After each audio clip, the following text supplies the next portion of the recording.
Dios te bendiga y Dios te guarde.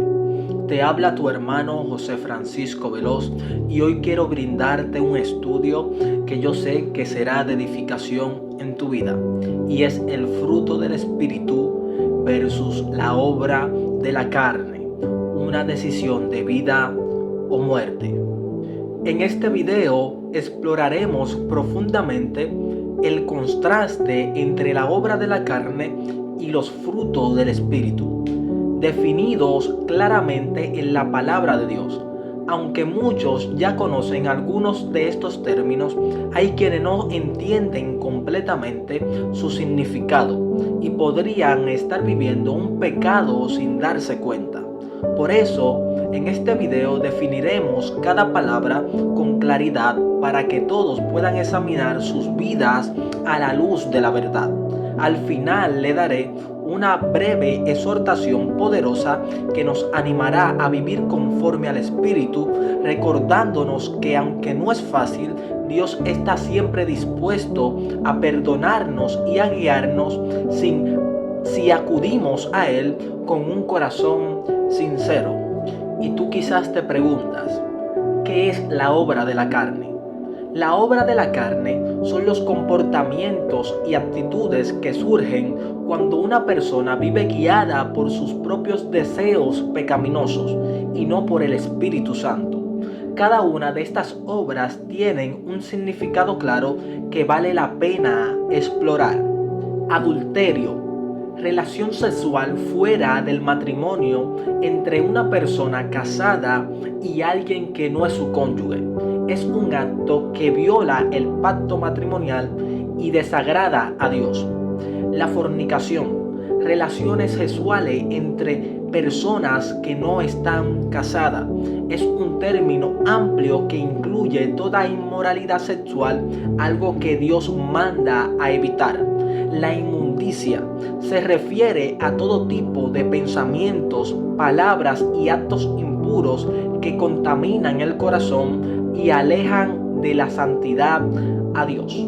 Lascivia, una actitud desvergonzada hacia el pecado sexual, caracterizada por un deseo incontrolable o falta de modestia. Idolatría, dar a algo o a alguien el lugar solo que le pertenece a Dios. Esto puede incluir adorar imágenes, el dinero, poder o incluso nuestras propias pasiones. La hechicería, prácticas ocultas como la magia, el espiritismo y cualquier intento de manipular fuerzas espirituales fuera de la voluntad de Dios. Enemistades, odio o falta de reconciliación entre personas es el opuesto del amor al prójimo que Dios nos manda a practicar. El pleito, disputas constantes o conflictos que surgen del orgullo o la falta de humildad. Los celos, envidia o resentimiento hacia el éxito o la bendición de otros. Es un contrario al contentamiento que el Espíritu produce en nosotros. Iras, enojo descontrolado que lleva al pecado. Aunque el enojo no siempre es malo, no debe dominar nuestras acciones. Contiendas, rivalidades que surgen del egoísmo y de querer tener la razón o sobresalir sobre otros. Disensiones, divisiones en grupo, ya sea dentro de la iglesia o en otras relaciones, que generan caos en el lugar de unidad. Herejías, doctrinas falsas o enseñanza contraria a la verdad del Evangelio. Envidias, deseo egoísta de poseer lo que otros tienen. Esto puede llevar a actitudes destructivas. Homicidios, asesinar ya sea físicamente o en el corazón al guardar odio o resentimiento hacia alguien. Borracheras, el consumo excesivo de alcohol que conduce a la pérdida de control y al pecado. Orgías, fiestas descontroladas que promueven el pecado y la inmoralidad. Estas obras de la carne no solo alejan de Dios, sino que también impiden la entrada al reino de Dios si no hay arrepentimiento. ¿Y quizás ahora tú te preguntas, ¿qué son los frutos del Espíritu? En contraste, los frutos del Espíritu son las cualidades que Dios desarrolla en el creyente que vive bajo la guianza del Espíritu Santo. Estos frutos no son productos del esfuerzo humano, sino de una vida entregada al Espíritu Santo. Amor, un amor incondicional que refleja el carácter de Dios, demostrando interés genuino por el bienestar de los demás. Gozo, una alegría profunda que no depende de las circunstancias externas, sino de la comunión con Dios. Paz, una tranquilidad interior que viene de confiar en Dios, incluso en medio de las dificultades.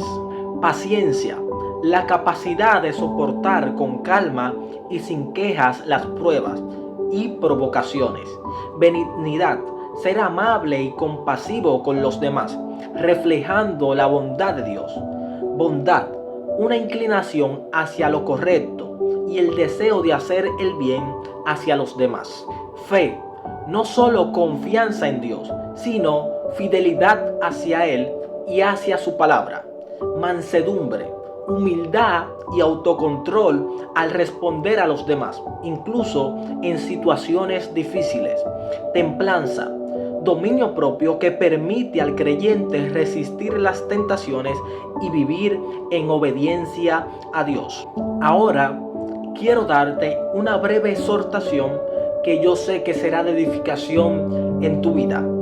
Vivir conforme al Espíritu no es un camino fácil, pero es el único que conduce a la vida eterna, a una verdadera relación con Dios.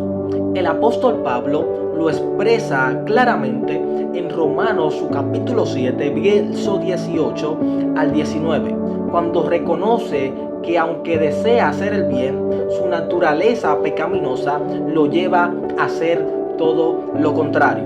Esto nos recuerda que todos enfrentamos una lucha diaria entre la carne y el espíritu, una batalla que solo podemos ganar al depender de Dios. Cuando caemos en tentación, cedemos a algunas obras de la carne. No debemos quedarnos en la culpa ni alejarnos de Dios. Al contrario, Él nos invita a venir con el corazón humilde y arrepentido. Como dice en Primera de Juan, su capítulo 1, verso 9. Si confesamos nuestros pecados, Él es fiel y justo para perdonar nuestros pecados y limpiarnos de toda maldad. Este recordatorio de que Dios siempre está dispuesto a restaurarnos si acudimos a Él con sinceridad. No debemos justificar ni acostumbrarnos al pecado, sino reconocerlo, confesarlo y apartarnos.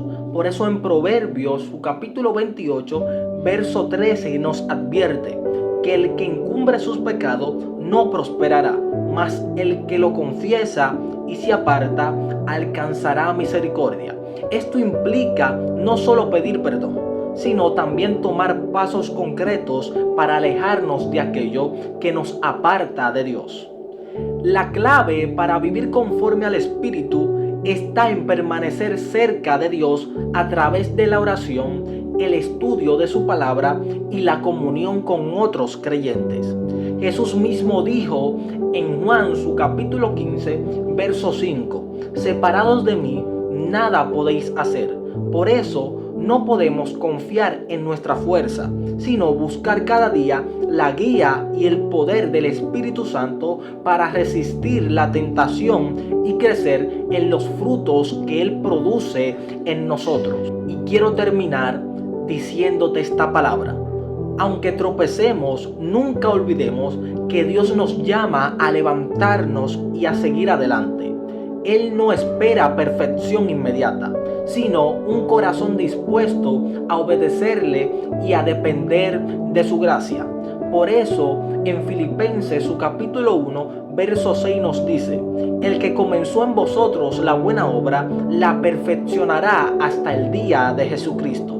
Por tanto, cada día es una nueva oportunidad para rendir nuestra vida al Espíritu y caminar hacia su luz. Dios te bendiga y Dios te guarde. Shalom.